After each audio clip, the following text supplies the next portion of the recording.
Nigeria's crude oil grade Bonny Light is trading at $116.1 per barrel, the second most expensive in the international crude oil market.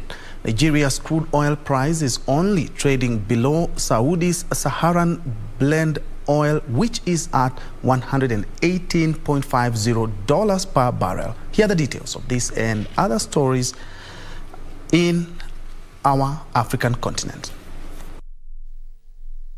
Bonny Light's current trading rate is at 6.91% increase from what it traded over the weekend.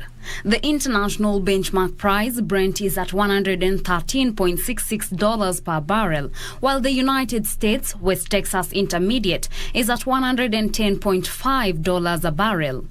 According to the Organizations of Petroleum Exporting Countries Secretariat calculations, its baskets of 13 crudes stood at $105 a barrel, compared with $104 the previous day. Nigeria's oil production is struggling to keep up with oil quota at a time they should be raking in billions of dollars. OPEC's monthly oil market report for March 2022 showed that Nigeria's crude oil production declined to an average of 1.417 million barrels per day in February 2022, when it was supposed to pump 1.73 million barrels per day. Meanwhile, South African President Cyril Ramaphosa said restrictive COVID-19 regulations that have weighed on the nation's struggling economy for 2 years would be removed, with the national state of disaster also to end soon. The state of disaster currently regulates the country's COVID-19 rules and has been in place since the onset of the pandemic in March 2020. Its extensions last week until April 15 drew criticism from businesses hard hit by its measures. This change will be of great benefit to the sporting, cultural, entertainment and events industries in particular. Other changes include the removal of a requirement to wear masks outdoors, though these will remain compulsory inside public buildings and on public transport.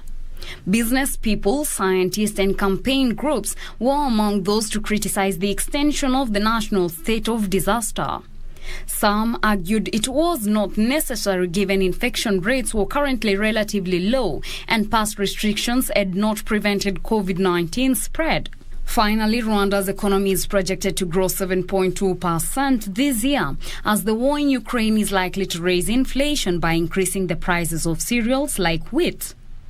On Monday, the country's Statistics Bureau said the economy expanded by 10.9% in 2021. Rwanda's economy bounced back after being hit badly by the impact of the restrictions aimed at curbing the spread of COVID-19, particularly tourism and other main sectors. The conflict has added to the trade chaos that followed the global economy's emergence from COVID-19 pandemic lockdowns.